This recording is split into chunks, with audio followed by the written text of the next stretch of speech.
18-19 человек впервые на летнее время выезжают в Германию на практику.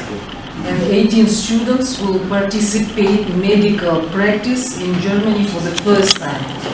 Даже студенты едут туда на They will практику. be sent to Germany А within German hospitals. они, в принципе, мы планировали больше, было 200, но не все прошли экзамены. So we were planning to send more, about 200 registered, but unfortunately only 18 passed the interview. Они едут туда на практику по уходу за больными. So they will attend practice care of patients.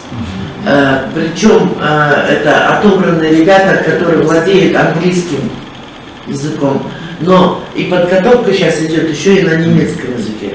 Летом студенты выезжают в Германию на работу. Они работают в любую специальность.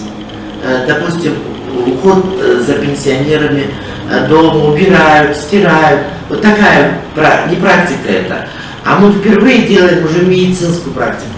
Previously, our students, about 500 students, they were sent by different companies to work in Germany during summertime, but the job was different. Just simple workers, dishwashers. This is the first time when we are sending students for medical practice.